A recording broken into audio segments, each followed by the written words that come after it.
नमस्कार दोस्तों, welcome back to my channel. आज की कहानी का टाइटल है इस घर के दरवाजे बंद हो जाएंगे। फ्रेंड्स, कहानी अगर पसंद आए तो उसे लाइक कीजिए, शेयर कीजिए और मेरे चैनल को सब्सक्राइब ज़रूर करें। फ्रेंड्स, कहानी कुछ इस प्रकार से है।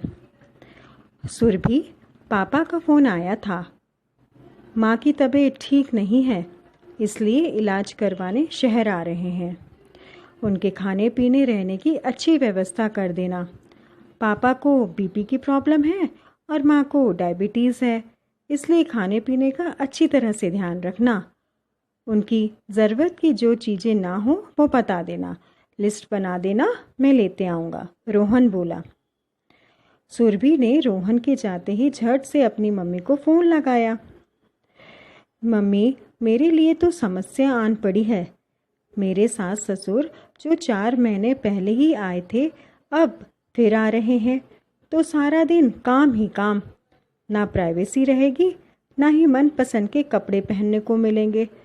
सुरभि चिढ़ते हुए बोली।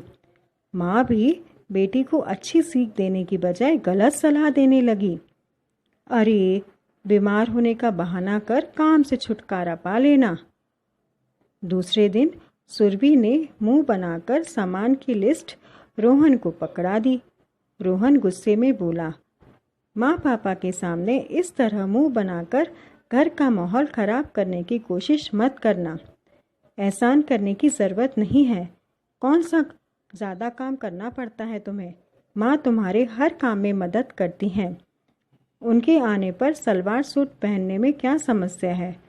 थोड़े दिन तुम्हारे ये वेस्टर्न कपड़े नहीं पहनोगी तो कुछ फ़र्क नहीं पड़ेगा। और मेरे माँ पापा को तो तुम्हारे बाहर आने जाने से भी कोई समस्या नहीं है। तुम्हारी किटी पार्टी से भी ऐतराज़ नहीं है। तुम्हारी माँ आती है तब तो तुम्हें बहुत खुशी मिलती है। तुम्हारा भाई कोचिंग क्लासेस के कारण साल भर रुका था, तब तुम्हारी प्राइवेसी में कोई खलल नहीं पड़ता। रोहन की बात सुनकर सुरभि गुस्से से तिलमिलाते कमरे में चली आई। रोहन अपने माँ पापा की इकलौती संतान था। छोटे शहर से मध्यम वर्गीय परिवार से था। पिता प्राइवेट कंपनी में जॉब करते थे। उन्होंने अपनी पूरी कमाई अपने इकलौते बेटे पर लगा दी। पढ़ाई और शादी में काफ़ी कर्जा भी हो चुका था। पिताजी की मेहनत रंग लाई। रोहन की नौकरी दिल्ली जैसे बड़े शहर में लग गई। सुरभि शादी के बाद रोहन के साथ ही दिल्ली आ गई। दिल्ली का घर छोटा था और बेटे की नई नई शादी हुई थी, तो प्राइवेसी को ध्यान में रखते हुए रोहन के माता पिता ने अपने ही शहर में रहना पसंद किया। तभी आते जब वो स्वास्थ्य की कुछ समस्या उन्हें आन पड़ती। सुरभि को सास ससुर का आना कभी पसंद न आता। उसको पति पत्नी का अकेले रहना ही पसंद था। लेकिन मायके से कोई आता तब उससे बहुत खुशी मिलती उसको। तब उसे अपना घर छोटा ना लगता। रोहन के माता पिता को दिल्ली आए मुश्किल से 2 दिन ही हुए थे।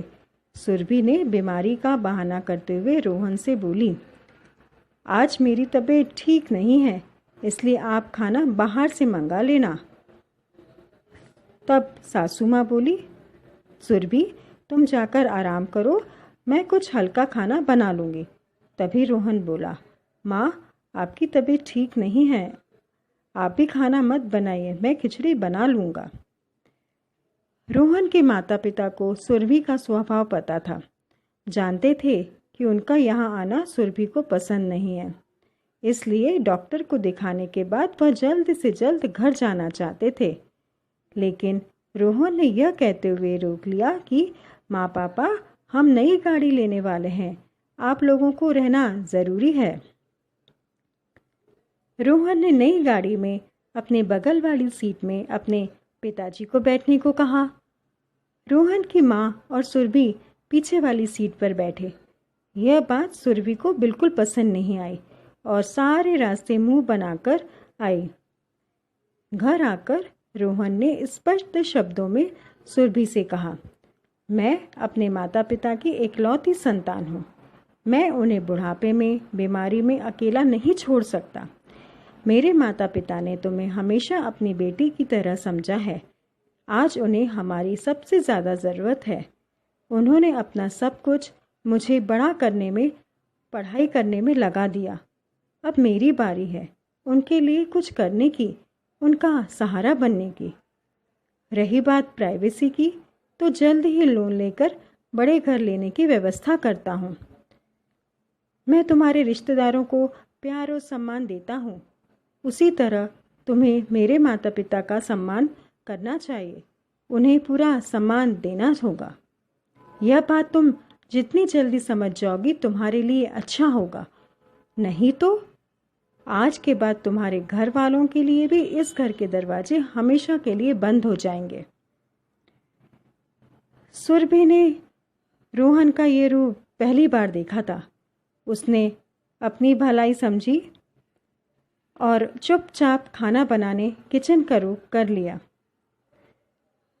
उसने उसकी बात मानने में ही अपनी भलाई समझी और चुपचाप किचन का रुख कर लिया।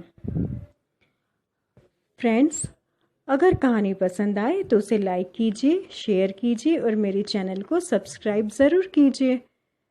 तो फिर मिलते हैं एक नई कहानी के साथ। तब तक के लिए खुश रहिए, स्वस्थ रहिए। नमस्कार।